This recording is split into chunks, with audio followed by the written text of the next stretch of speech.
Welcome to our brand new series of the Entrepreneur Speaker series. Today, I have a very special guest, a dear friend, Dr. Joseph Graffeo. He is a very successful business owner of a chiropractic clinic in Poland that specializes in trauma care. He also is the author of the book, A True Story. And also, he is an energy healer who specializes in servicing other healers also. He is amazing husband, a father to two wonderful children, and he's very passionate about helping other people to achieve their elite expanding by identify their limiting beliefs, discover their true authentic selves, right? How many of you would love to discover your true authentic selves and shine your light to the world? So without further ado, Dr. Joseph, welcome to our show. Thank you so much. It's a great honor. I appreciate it. Yeah, so we met years ago in Dallas, right?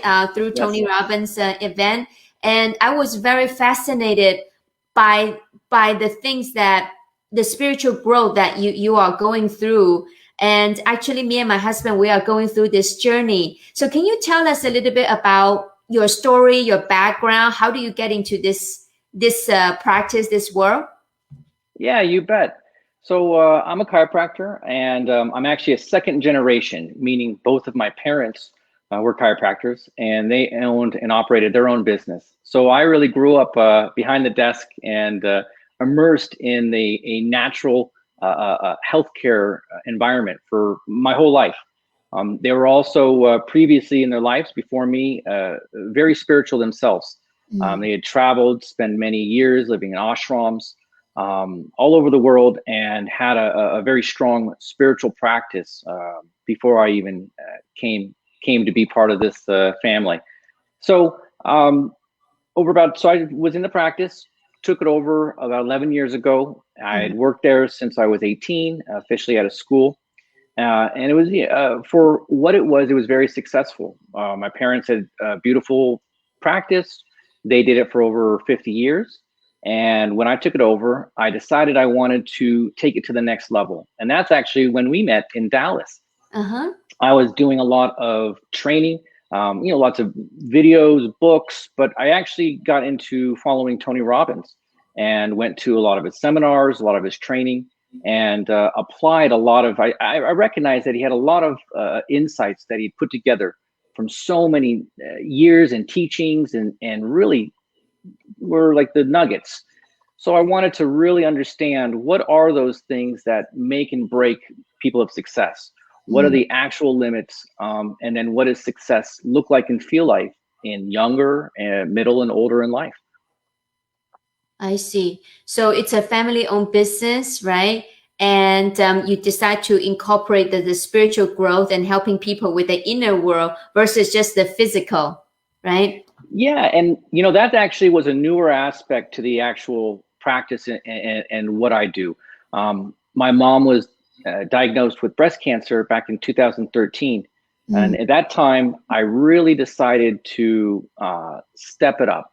Not just, I was really more in line with everyone else, and was more followed the road that was already traveled. At that time, I realized that there was a lot I was still missing, and there was a whole world of different ideas, ways of treating, living, spiritual practices that I had never really fully dived into. I had almost been immersed into it my whole life, so it was intuitive. I got it, but I never actually studied it, is in a sense. So go ahead.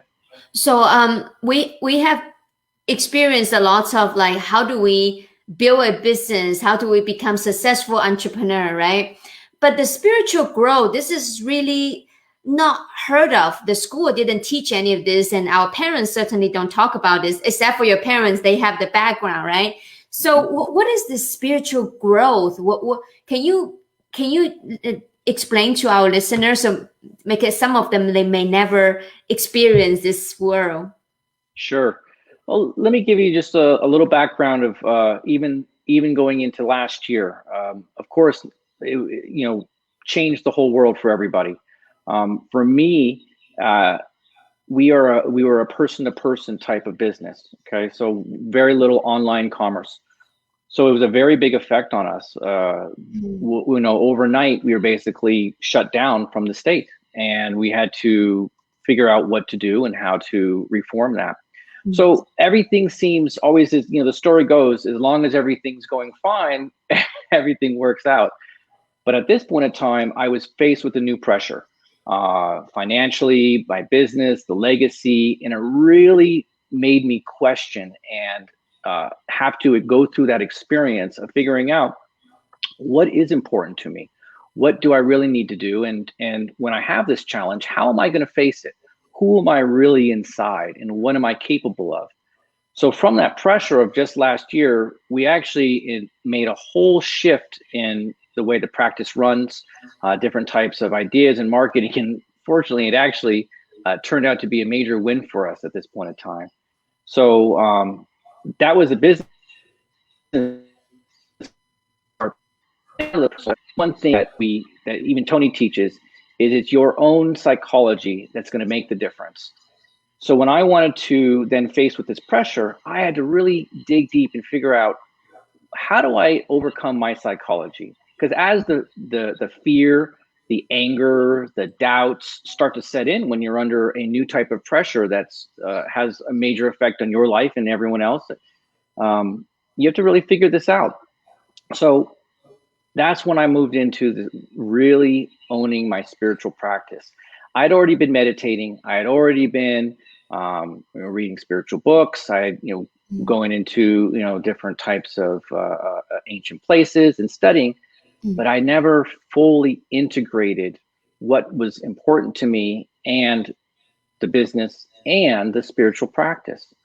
So when I say spiritual practice, I'm really referring to a innerness, separating myself from the external world to the internal world, and realizing that it is my responsibility and it's under my control to really take in any experience that the external world has to me.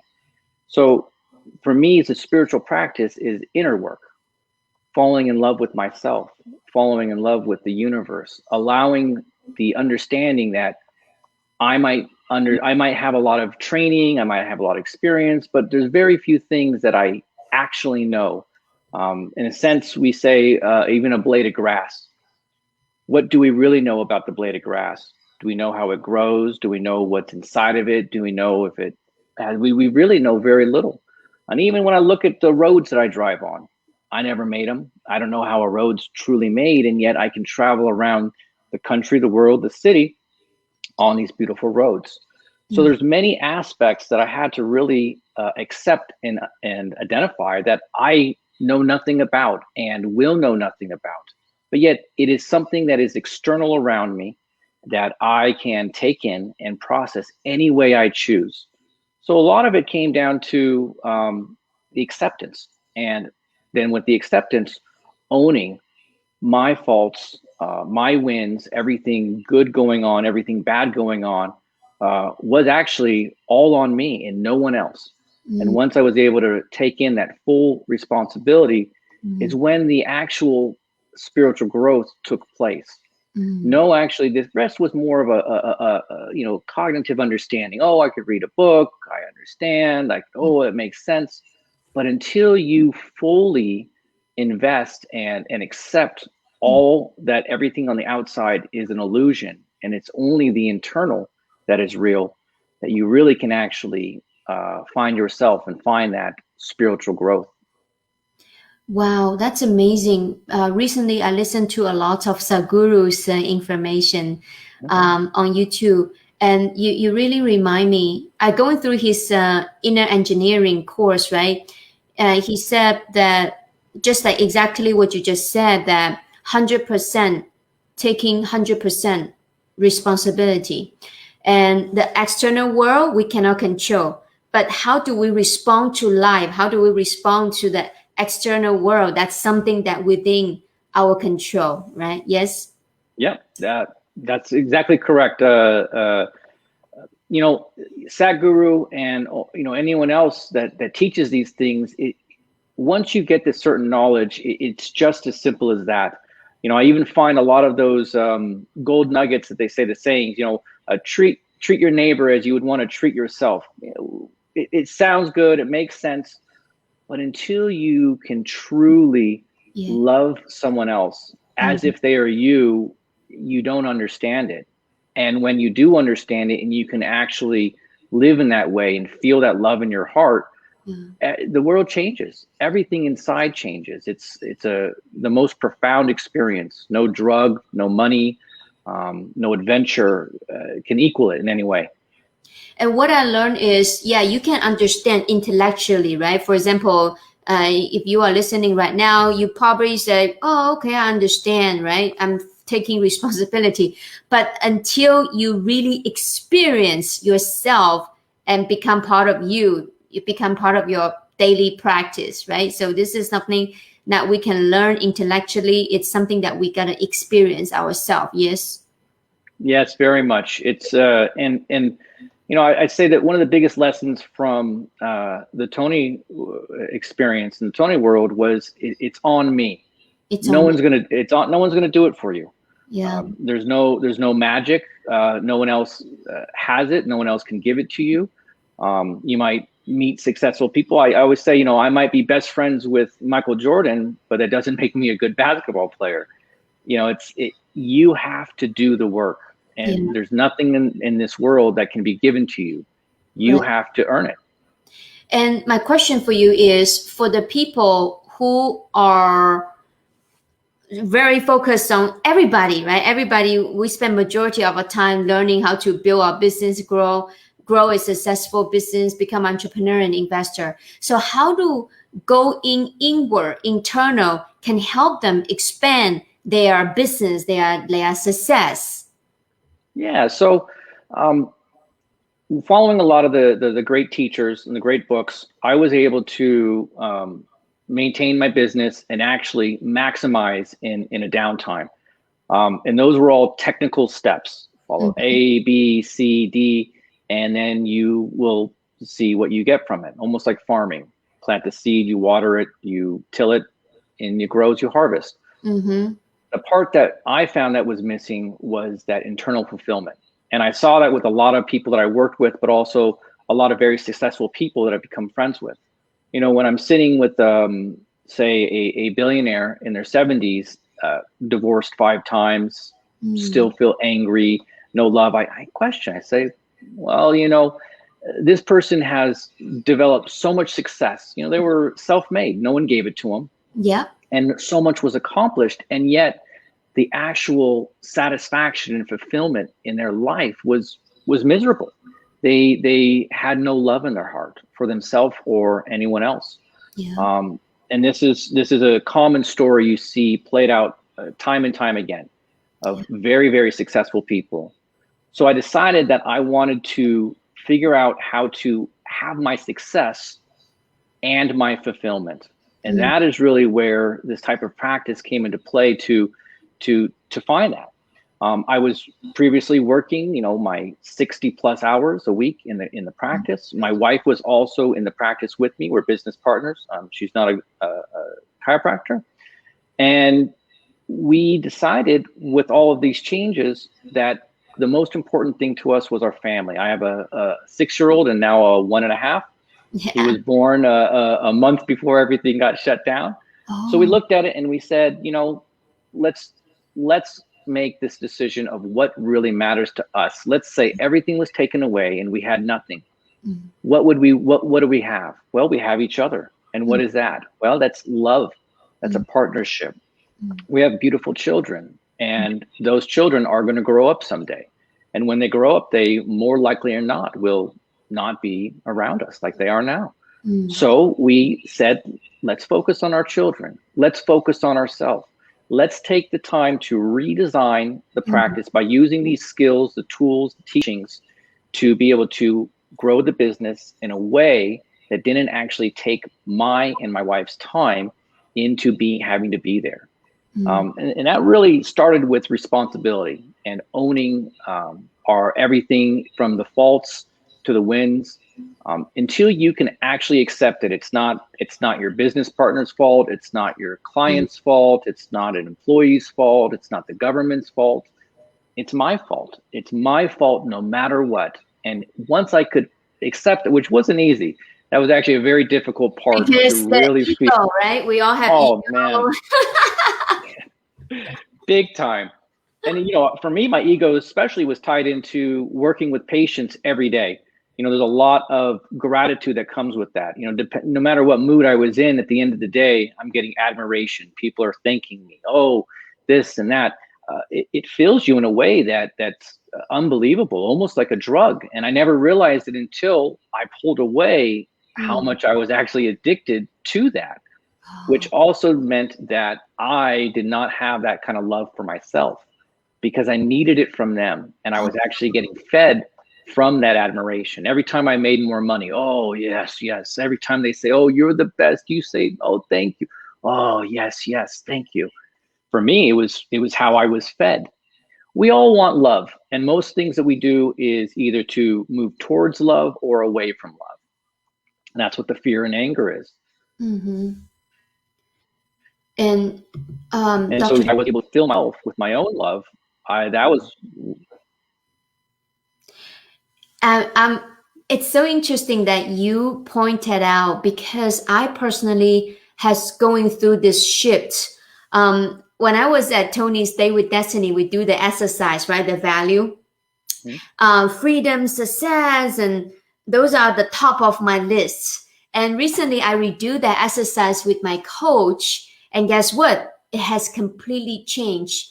My top 5: health, spiritual growth, family, fun, right? Fun, it would never in my top value. And now it becomes very top value for me. And then the awareness. So I really can resonate with that. Because when I grew up, right, every success, every external driven achievement, it's always want to prove to my mother to receive her love. And throughout this journey, I realized that I am love, right? I'm capable of love. Then I'm no longer seeking the approval anymore.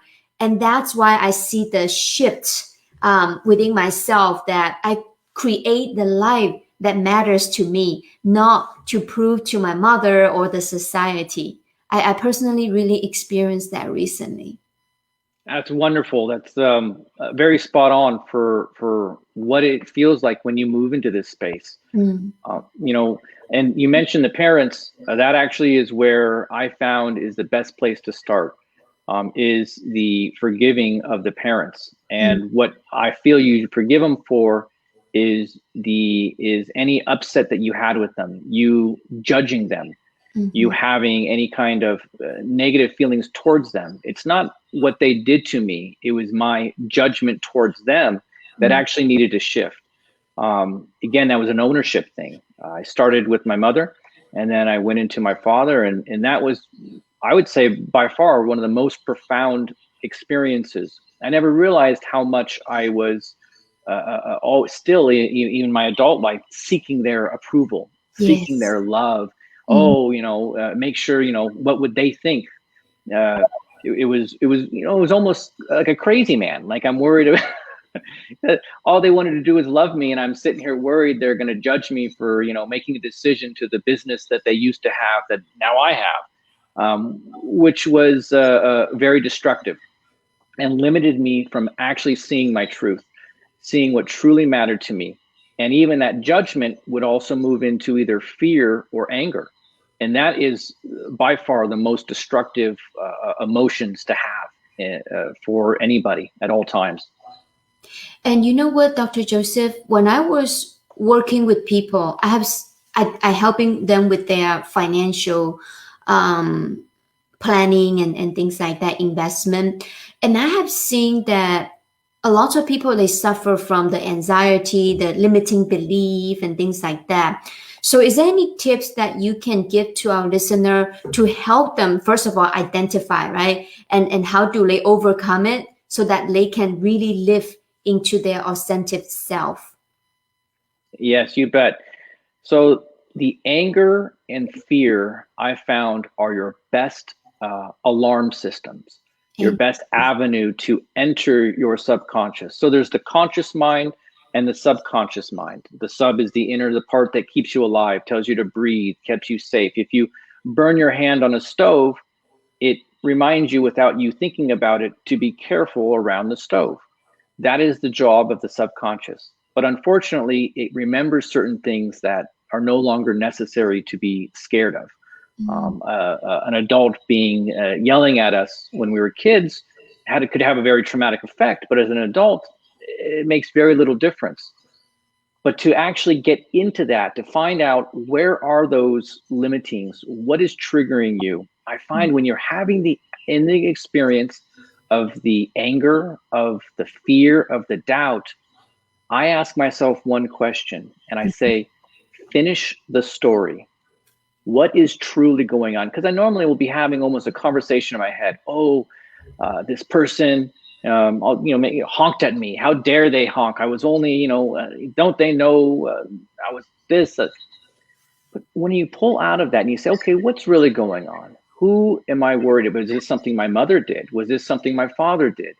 Do I feel that I am making a mistake, that I should have been paying better attention? Where is that actual sticking point? Why would it even concern me that someone honked? And those are the moments in the fear, in the anger, you have to finish the story.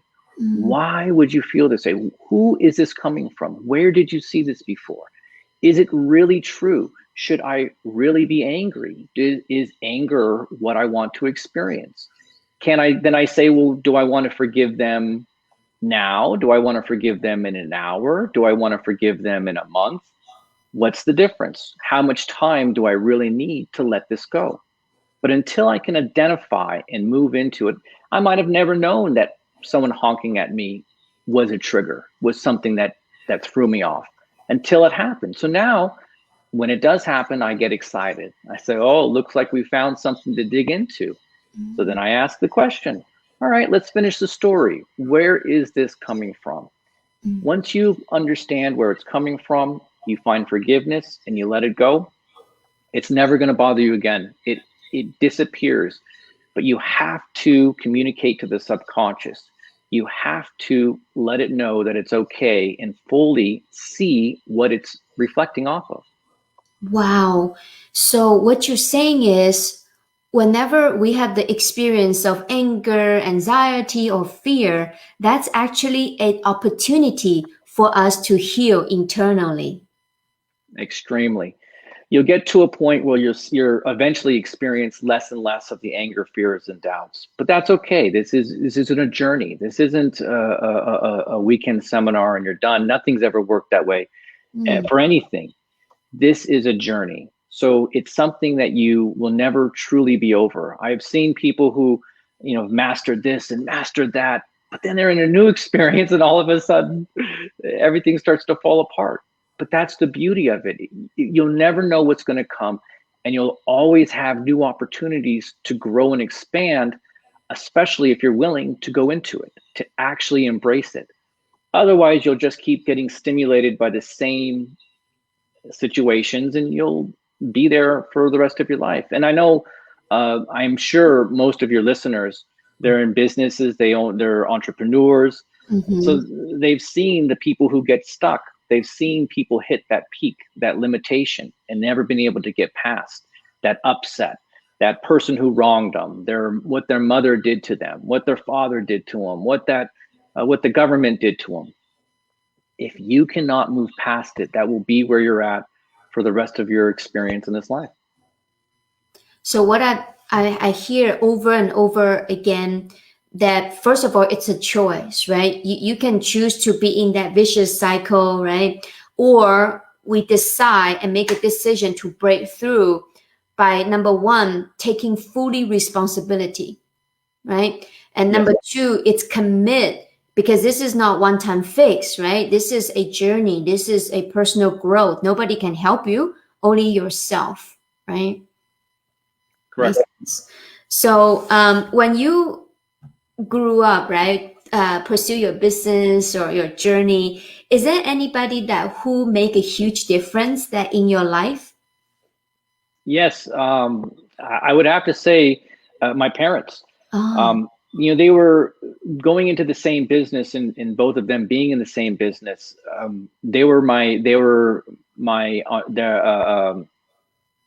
They taught me everything that they had to teach me. We had a very close relationship. They were very compassionate people towards themselves and others. And Mm, they really wanted to make sure that they could give me every tool that they had learned and mm, accomplished for me to already have that as a step up, as a ladder to climb even higher.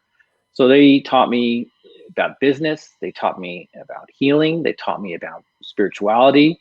They mm. taught me how to love myself, how to love others. They were very, very compassionate. My mother was the type of person who there would never be a person on the side of the road that we wouldn't pull over. If there was someone on the road, if there was a dog, if there was, anyone that needed help, and it was always my job. So she would pull over and say, "Oh, that person needs help. Go help them. I'll be Oh, in the car." But yet that was the most incredible experience. I was too young to know either way what it meant, and yet from that I could see the actual humanity, the love, and that the connection that we all have. Times part of this for them or this, you can actually see once you open your heart that we're all the same, that we all come from the same, we all our thoughts go to the same place. We are all of the same. None of us are truly different. We might be unique individuals, but I look at it almost like bacteria, something growing. You can have one bacteria that expands and expands, and each bacteria is its own living organism, all on its own. And yet they are all a group. They work in harmony with each other, and they would even compete against other bacteria, but again, are actually all of the same, maybe just living inside of one of us. So that connection, really understanding that we are all one, and we all connect through our hearts.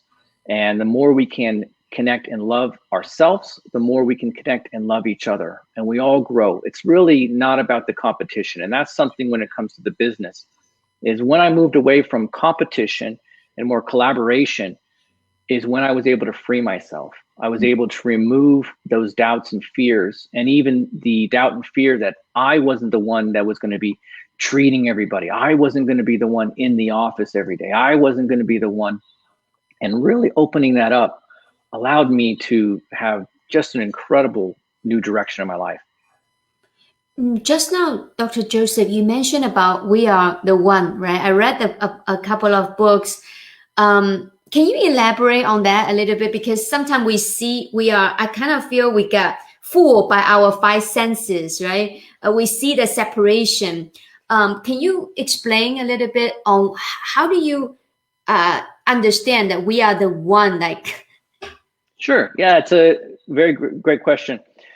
So the five senses, we're all very familiar, the smell, touch, see, feel, but when we move into a room, say you're going to go into a funeral, mm, before you even enter in that, you can feel that. You can feel that energy, that you can feel that sadness. You don't have to see it, taste it, hear it, smell it, but you feel it. Or mm, you're about to go into an event and everyone's excited. You can feel that buzz, that energy. Or you go to a show, a rock show. Oh, that energy is just phenomenal. And that's what we go for, the energy. So that energy is actually what connects all of us. The senses are simply interpreters. They're giving us feedback to the external world, but the connection actually comes from our hearts. So we've heard, some people have heard, maybe not all, about the heart brain math, where they can measure your brain waves in your heart, and when you are in alignment with love, joy, gratitude, they go together. When mm. you're in anger, fear, doubt, they separate. Oh, That is actually also in the, say, the more energy body. There's called chakras. Those are just different energy points. So our heart has a chakra, and our heart is actually what projects the information of who we are and receives. So we communicate, we might have senses to the external world, but our actual main form of projection and communication comes from our heart, and that you almost think of it as Wi-Fi. The signal, you can't see it, you can't smell it, you can't touch it, but we're here, and everyone that's listening is connected through the same way. That's how it works when it comes to connecting. So moving into the all that is one, it's simply a truth of that we are all the same species. None of us are, we're all almost identical. Say an alien race came, they wouldn't separate us. They would say, you are earthlings, you are the beings on Earth. They wouldn't look at us as separate. We look at separate, I believe, in a way to control and divide in most senses. If we are not together, then we can have an enemy. We can form anger, we can form sadness, and want to compete or take or have more control. But when it comes down to it, that is just a way to, I'd say, govern people, or an older style. Once you fully connect and you realize everyone is the same, your viewpoints change, your stance changes on how we should treat each other, on what is actually right and wrong for the greater collective. And no one has to have less, everyone can just have more. It's not a less thing, there is no less. That is simply a thought of fear for someone to take away. One of my favorite things is the idea of a monkey. So if you give a monkey a banana, you can actually read their excitement. If you give a monkey 2 bananas, they don't get any more excited than they did for the first banana. But if you take one of those 2 bananas away, that monkey is very upset. We're programmed in a very similar way. More and more and more doesn't actually give us more. But if you want to take any of that more away, we get triggered into a state of panic. No, no, no. Don't take, now I have, oh no, only 1 banana, only 1. So I think about this almost every day. How many bananas do I really need? What do I really have? And how much can I share and how much can I give and still have my banana? So that's so beautiful. And by the way, Dr. Joseph, I know we have limiting time. What if people they really connect with you and resonate with your message and they love to connect with you? What's the best way to stay in touch with you? The best way will be through the social media, Facebook, Instagram, WhatsApp. You can simply look up my name and I will definitely appear for you. In fact, anyone that's listening, if you're part of this group, if you would like, I will give a courtesy consultation, 20 minutes, no charge. Feel free to reach out and we'll connect and answer any questions you have personally. Wow, thank you so much for your curiosity. I really appreciate it. And finally, can you give us some final word, right? Like, what does entrepreneurship mean to you? What does entrepreneurship mean to you? It means doing what I want and being successful at it. My parents were an incredible model for me, but I would probably make a lousy employee because I like doing the things that I like to do and I like doing it my way. And I've been able to be successful at that. So really, the entrepreneur is simply doing what I want the way I want it. And if I do it correctly, I'll have success and love in my life. Beautiful. So as an entrepreneur, how do we not just have the external success, but also have internal fulfillment? What kind of daily practice that you would recommend us to do? So I like to break it down very simply. Meditation or a prayer is something that will help focus your mind. Your mind has to be focused.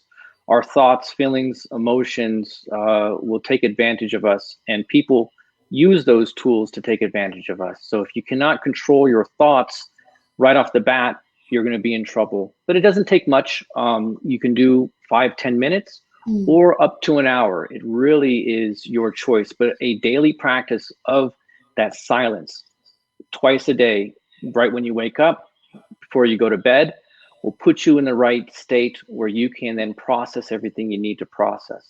I also very much like journaling. Journaling, you don't have to journal in a way you want to read it again. If you do, you can. But there's actually a lot of information that gets processed through our hand as our thinking it and writing it out. You can scribble it. It doesn't matter if it's not even readable, but you have to move your hand in that manner.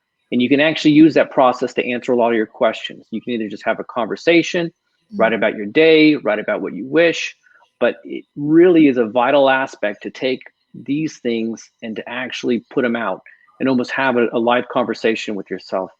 The last thing I would say is just a little bit of exercise. You have to take care of ourselves. And especially right now, we can sit in front of a screen on our phone, on a bus, in front of Netflix for the rest of our life. We got plenty to watch and do.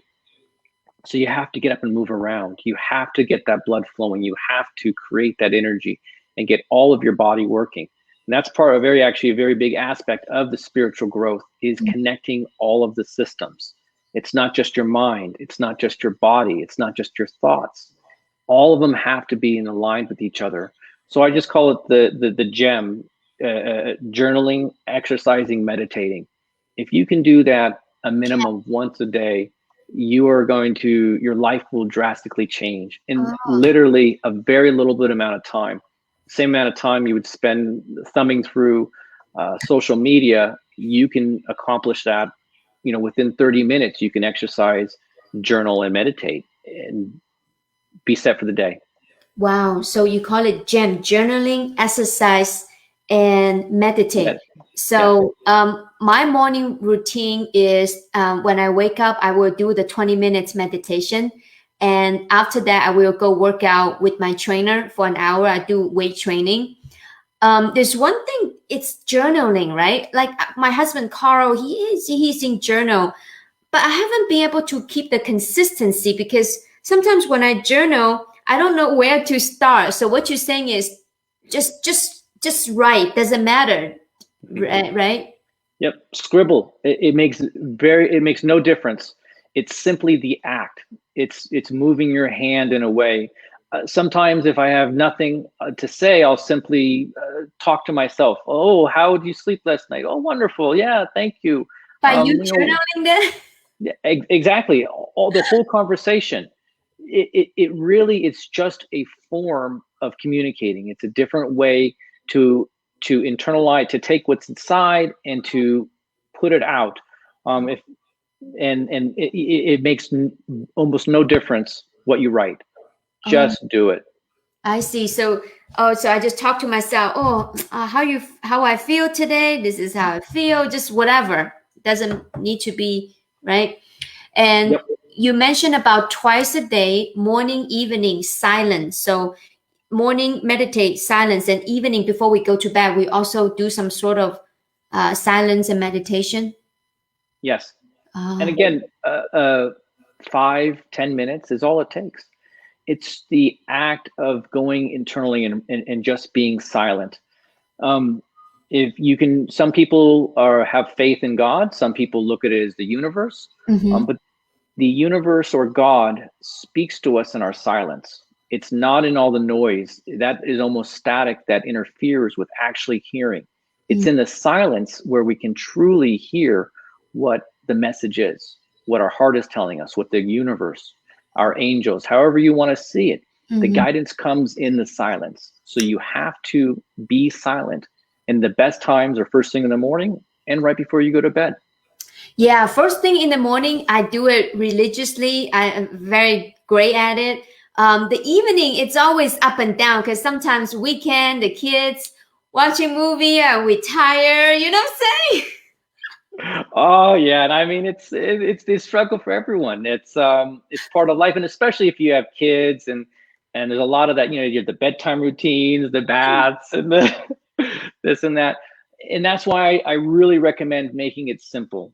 If you can have especially a recording of something you like that puts you into silence, 5 minutes. Just do 5 minutes. It's all it takes. More, that can be better. 5 minutes. But 5 minutes, everyone can do 5 minutes before they fall asleep. Yeah, 5 minutes. Okay, everybody can do 5 minutes. Thank you so much, Dr. Joseph. I really appreciate you. And please get connected with Dr. Joseph Graffeo on social media, Facebook, right? Just Google his name or search his name and win your complimentary 20 minutes consultation. So, Dr. Joseph, I really appreciate you. It's sometimes and some of you may be listening, you couldn't understand it yet. Just like 2 years ago when I met him, he said something I really don't understand. But as my grow, right, my journey grow, I really get to got in tune with myself. I gradually to unpeel the onion. It's amazing, right? So keep an open mind, right? So next week we have another amazing speaker. Guess what, Dr. Joseph? She's going to teach us how to breathe. And I think this is super important, right? Because sometimes Absolutely. we are so getting the day-to-day busy, right? And we forgot to breathe. And that's causing a lot of chronic illness. Very much. Breathing is Yeah. absolutely one of the most important things. And unfortunately, we don't know how. Right? We didn't go to school. School didn't teach us any of that stuff. So very excited for next week. So thank you so much again and see you next week. Thank you.